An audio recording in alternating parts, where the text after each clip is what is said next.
وَجَعَلْنَا عَلَىٰ قُلُوبِهِمْ أَكِنَّةً، اور ہم نے ان کافروں کے دلوں کے اوپر پردے ڈال دیے ہیں، أَن يَفْقَهُوهُ، کہ وہ قرآن پاک کو سمجھ نہ سکیں، وَفِي آذَانِهِمْ وَقْرًا، اور ان کے کانوں میں بوجھ ڈال دیا ہے، وَإِذَا ذَكَرْتَ رَبَّكَ فِي الْقُرْآنِ وَحْدَهُ، اے میرے حبیب علیہ السلام جب قرآن پاک میں آپ اپنے رب وحدہ کا ذکر کرتے ہیں، وَلَوْ عَلَىٰ أَدْبَارِهِمْ نُفُورًا، تو یہ کافر لوگ اپنا چہرہ پھیر کر پشت کر کے بھاگ جاتے ہیں۔ کب؟ جب قرآن پاک پڑھا جاتا ہے۔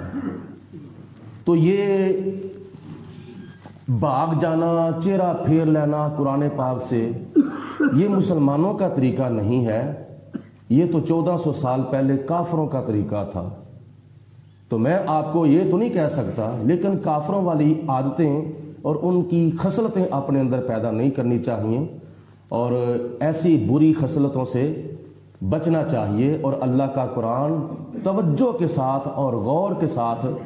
سننا چاہیے، اور یہ بڑی غنیمت کا موقع ہے۔ امام کی اطاعت جو ہے وہ صرف اور صرف نماز کے اندر ہی واجب نہیں ہوتی۔ نبی کریم علیہ السلام نے جیسا کہ ارشاد فرمایا کہ امام کی اطاعت مقتدی کے اوپر واجب ہے، تو نماز کے دوران جتنی دیر تک امام سب کھڑے رہتے ہیں، مقتدی کھڑے رہتے ہیں، جتنی دیر تک رکوع میں رہتے ہیں اتنی دیر تک مقتدی بھی رکوع میں رہتے ہیں، جتنی دیر تک سجدے میں امام صاحب رہتے ہیں اتنی دیر تک مقتدی بھی سجدے میں رہتے ہیں، جتنی دیر تک امام صاحب سلام نہیں پھیرتے اتنی دیر تک مقتدی بھی سلام نہیں پھیرتے۔ کیوں؟ اس لیے کہ امام کی اطاعت مقتدی کے اوپر واجب ہے۔ اگر مقتدی اس واجب کو پورا نہیں کرے گا تو نمازی کی امام کے پیچھے نماز نہیں ہوگی۔ اگر امام رکوع میں ہے تو مقتدی سجدے میں گئے ہوئے ہیں، اگر امام صاحب سجدے میں ہیں تو مقتدی اتحیات بیٹھے ہوئے ہیں، تو ایسے مقتدیوں کی نماز نہیں ہوتی۔ تو میرے کہنے کا مطلب یہ ہے اللہ تعالیٰ کی قرآن پاک کی روشنی میں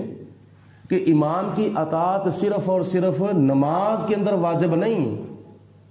اگر نماز کے علاوہ بھی امام صاحب کو قرآن و سنت کی روشنی میں تمہیں کچھ سنا رہے ہیں تو وہ سننا بھی تمہارے اوپر واجب ہے، اور اس کے اوپر عمل کرنا بھی تمہارے اوپر واجب ہے۔ تو اس لیے اس بات کے اوپر غور کرنا چاہیے کہ جو ہمارے احباب قرآن پاک سننا گوارا نہیں کرتے اور قرآن پاک کا درس بھی سننا اپنے آپ کے اوپر ایک بوجھ سمجھتے ہیں اور ٹائم کو ضائع کرنے کا ایک ذریعہ اور سبب سمجھتے ہیں، تو ان کو اپنے نصیبوں کے اوپر غور کرنا چاہیے کہ ہمارے کیسے نصیب ہیں۔ ہمیں نماز کے بعد کچھ اللہ کا قرآن سننے کی بھی توفیق نہیں ہے، اتنے ہی ہم بد نصیب ہو چکے ہیں، اتنے ہی ہم بد قسمت ہو چکے ہیں،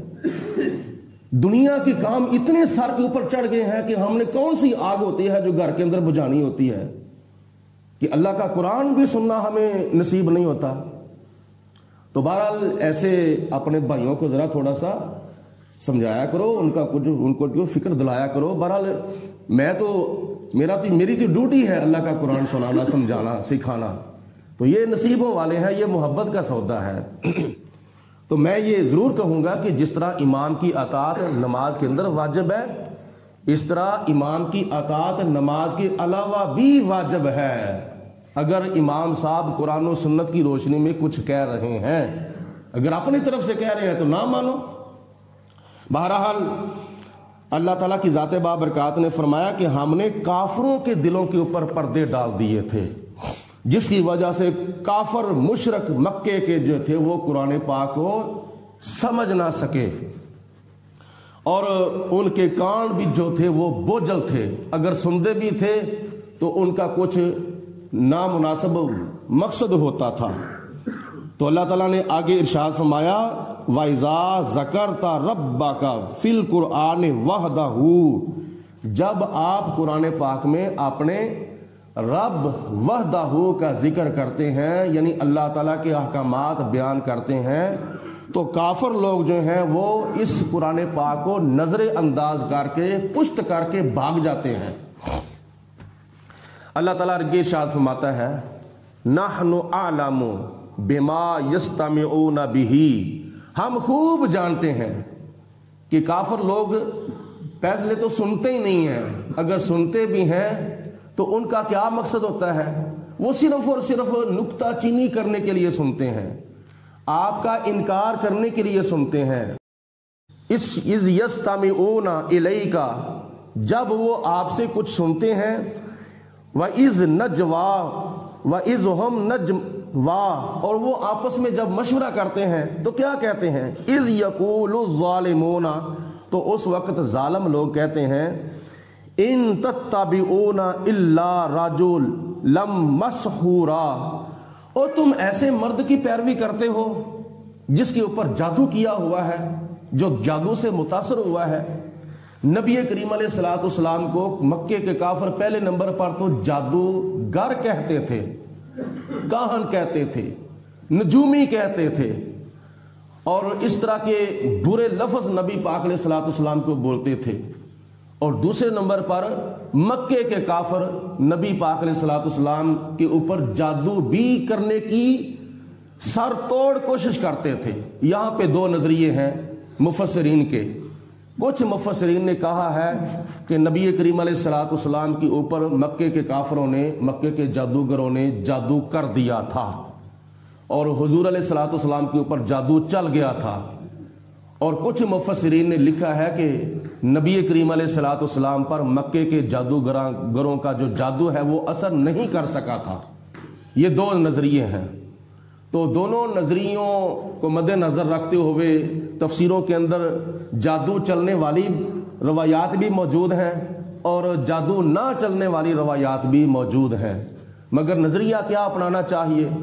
ہمارے اکثر علماء فرماتے ہیں کہ ایسی حدیثوں کو اپنانا چاہیے اور ایسی حدیثوں کو فالو کرنا چاہیے جن کے اندر یہ حکم آیا ہے کہ نبی پاک علیہ الصلوۃ والسلام کے اوپر مکے کے جادوگر جو تھے وہ جادو نہیں کر سکے تھے، اور حضور علیہ الصلوۃ والسلام کے اوپر جادو نہیں چلا تھا، کیونکہ کسی کے اوپر جادو کا چل جانا اس کی کمی کی دلیل ہے۔ تو نبی پاک علیہ الصلوۃ والسلام کے اندر تو کسی قسم کی کمی تھی نہیں، حضور علیہ الصلوۃ والسلام کے اندر تو کسی قسم کی کمزوری تھی نہیں، تو اس لیے اللہ پاک کی ذات بابرکات نے اپنے پیارے حبیب علیہ الصلوۃ والسلام کے اوپر کتاب ہی ایسی نازل کی ہے جس کے اندر ایسی ایسی صورتیں ہیں، ایسی ایسی آیات بینات ہیں، اگر ان کو بطور وظیفہ پڑھا جائے تو کسی جادوگر کا جادو اثر نہیں کر سکتا، جیسے کہ قرآن مجید فرقان حمید کی آخری دو صورتیں ہیں، قل اعوذ برب الفلق اور قل اعوذ برب الناس۔ یہ دو صورتیں اگر کوئی پڑھتا ہے تو اس کے اوپر کسی قسم کا جادو جو ہے وہ نہیں چل سکتا۔ تو آج ہم اگر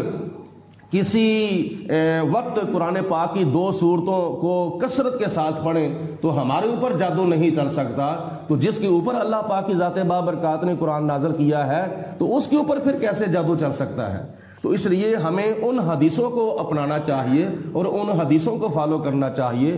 جن حدیثوں کے اندر یہ بیان ہے کہ نبی پاک علیہ الصلوۃ والسلام کے اوپر مکے کے کافر جو تھے وہ جادو نہیں کر سکے تھے۔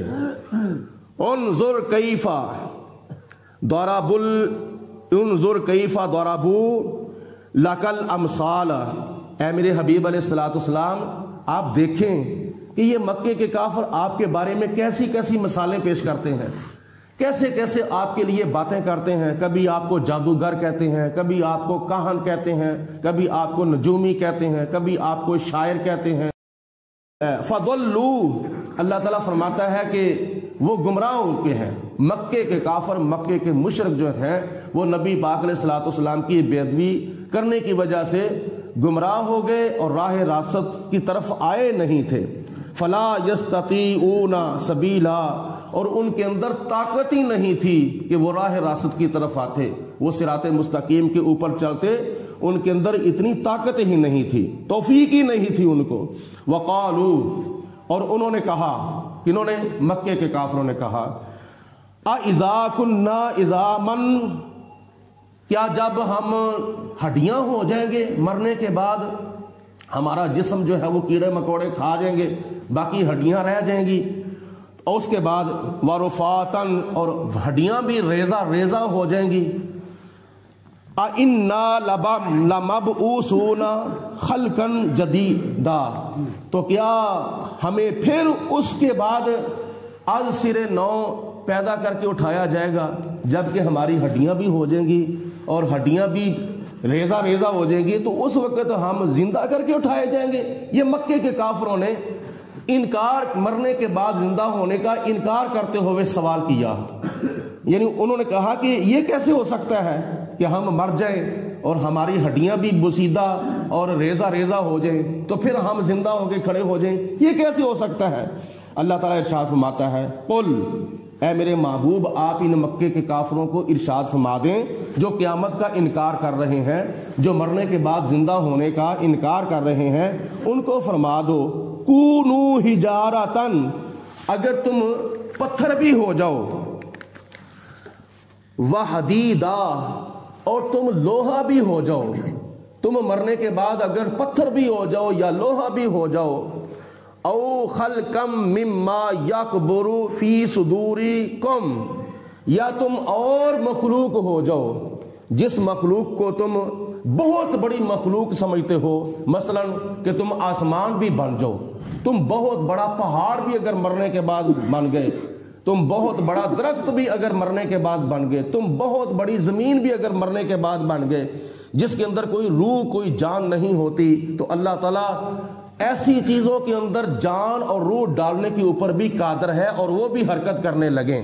تو خدا تعالیٰ نے ارشاد فرمایا کہ اے میرے محبوب ان کو ارشاد فرما دو کہ تم مرنے کے بعد اگر لوہا بھی بن جاؤ گے اور تم ہڈیاں بھی بن جاؤ گے، تم کیا نام ہے پتھر بھی بن جاؤ گے اور تم بڑی مخلوق بھی بن جاؤ گے، تو پھر بھی خدا تعالیٰ تمہارے اندر روح ڈالنے کے اوپر قادر ہے۔ فَسَيَقُولُونَ مَن يُعِيدُنَا، تو پھر انہوں نے کہا کہ انکار کرتے ہوئے کہ پھر ہمیں کون زندہ کرے گا، پھر ہمیں کون دوبارہ اٹھائے گا؟ قل، اے میرے محبوب علیہ السلام آپ ارشاد فرما دو، الذی فطرکم اول مرہ، جس نے تمہیں پہلے پیدا کیا ہے نا وہ تمہیں دوسری بار بھی پیدا کر سکتا ہے۔ پہلی بار تو تمہارا نام و نشان بھی نہیں تھا، پہلے پانی مٹی آگ ہوا تھی، تو ان چار چیزوں سے خدا تعالیٰ کی ذات نے تمہیں زندہ کیا، تمہیں پیدا کیا، تو جو خدا تمہیں پہلی مرتبہ پیدا کرنے پر قادر ہے وہ خدا تمہیں دوسری مرتبہ بھی پیدا کرنے پر اور زندہ کرنے پر قادر ہے۔ فَسَيُنْغِضُونَ إِلَيْكَ رُؤُوسَهُمْ وَيَقُولُونَ مَتَىٰ هُوَ، اور پھر پتہ وہ کیا کرتے ہیں، انکار کے طور پر اس طرح سر کو ہلاتے ہیں، اس طرح سر کو ہلاتے ہوئے انکار کرتے ہیں اور کہتے ہیں کہ یہ کیسا کام ہے اور کب کام ہوگا، یہ ہمارا زندہ ہونا کب واقعہ ہوگا؟ تو اللہ تعالیٰ نے فرمایا، قل، اے میرے رسول فرما دو، عسیٰ ان یکون قریبا، ان قریب وہ وقت شاید آنے والا ہے کہ جب تمہیں مرنے کے بعد زندہ کیا جائے گا۔ نبی پاک علیہ الصلوۃ والسلام کا یہ اشارہ ہے کہ تم یہ سمجھو کہ قیامت ظہر کی نماز کے بعد جیسے عصر کی نماز آتی ہے اس طرح قیامت قریب ہے، تو جب قیامت آ جائے گی تمہیں پھر دوبارہ زندہ کیا جائے گا۔ یوم یدعوکم، پھر جس دن اللہ تعالیٰ تمہیں بلائے گا، اور فتستجیبون بحمدہ، پھر تم اللہ تعالیٰ کی حمد کرتے ہوئے اللہ پاک کی بارگاہ میں حاضر ہوگے۔ اس وقت جو اللہ تعالیٰ کی حمد کرتے ہوئے خدا کی بارگاہ میں حاضر ہو جاؤ گے تو آج ہی اللہ تعالیٰ کی حمد کرو، آج ہی خدا تعالیٰ کی تعریف کرو، آج ہی اللہ تعالیٰ کو ایک مان لو، آج ہی خدا تعالیٰ کی بارگاہ میں حاضر ہو جاؤ، توبہ کر لو کفر سے شرک سے، آج ہی تم اسلام کے اوپر، دین کے اوپر، قرآن کے اوپر ایمان لے آؤ۔